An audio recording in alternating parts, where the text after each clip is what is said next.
সবার আগে এই রণজয়ের মুখোশটা সবার সামনে আমি টেনে খুলবো। ভালো পিপি, ওই আঙ্কেলটাকে মাম্মাম লায়ার বলছে কেন? কি হয়েছে? কিচ্ছু হয়নি তোরি, তো সব ঠিক আছে। তুমি একটা কাজ করো তো, তুমি ঘরে যাও। ঘরে পোলো একা শুয়ে আছে তো, তুমি গিয়ে ওর সাথে খেললে ওর ভাল লাগবে। এখানে বড়রা কথা বলছে তো, তুমি যাও। সুধা, আই এম ভেরি সরি। আমি তোমার কথা ইগনোর করে খুব বড় একটা ভুল করেছি। তোমাকে আটকানো আমার উচিত হয়নি। তোমার কথা শুনে যদি শুরু থেকেই রণজয়ের ব্যাপারে খবর নিতাম তাহলে এত দেরি হতো না সুধা। বিষয়টা এত বিয়ে অবধি অন্তত পৌঁছতো না। তেজ, এখনো বেশি দেরি হয়নি।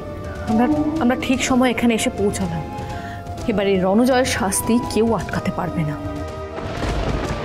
কি হচ্ছে নাকি এসব শুনি? হ্যাঁ, কোন সাহসে আমার মেয়ের বিয়েতে এসে তোমরা বাগড়া দিচ্ছ? বাগড়া নয় মেচকা, যা বলছি সত্যি বলছি আমরা। তোরা হিংসে জ্বলে পুড়ে যাচ্ছিস। ভাবিস না তেজ আমি কিছু বুঝি না। এটা ইনসাল্টিং মাসিমা, এটা কিন্তু মেনে নেওয়া যায় না। আমি আর আমার ছেলে কি ক্রিমিনাল যে শাস্তির কথা বলছেন? হ্যাঁ, ক্রিমিনাল, একজন মিথ্যেবাদী, অসভ্য মানুষ। বৌদি,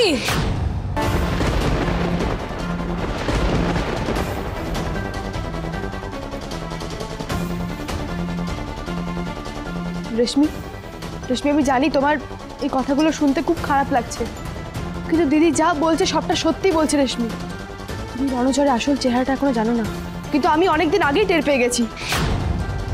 ঝিনুক, তুমি আগে কি টের পেয়েছিলে? তুমি তো আগে এইসব নিয়ে আমাকে কিছু বলোনি। সেটাই তো আমার ভুল হয়েছে সমুদ্র। যেখানে আমার এই সত্যি কথাটা সবাইকে আগেই জানানো উচিত ছিল, সেখানে আমি ভয় পেয়ে চুপ করেছিলাম, শুধুমাত্র এই পরিবারের সম্মান আর তোমার কথা ভেবে।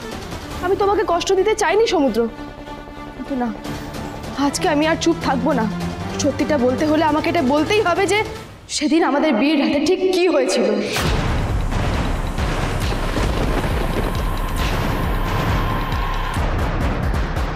ঠাম্মি, আপনারা এতদিন জানতেন যে আমাদের বিয়ের রাতে আমরা আচার্য বাড়িতেই ছিলাম, বাসর রাত জাগছিলাম, কিন্তু আসলে সেদিন রাতে এই রণজয়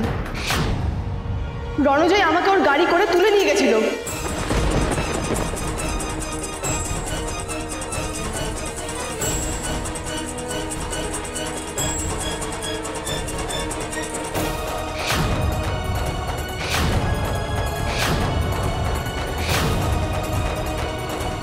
সেদিন রাতে আমি আর সমুদ্র লং ড্রাইভে গেছিলাম, একটা ধাবায় চা খেতে দাঁড়িয়েছিলাম, আর সেখানেই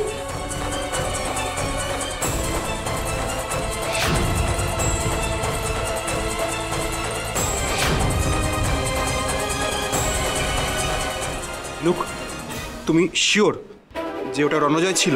মানে তুমি যে আর্যের কথা বলছিলে সেটা আসলে রণজয়, তাই তো?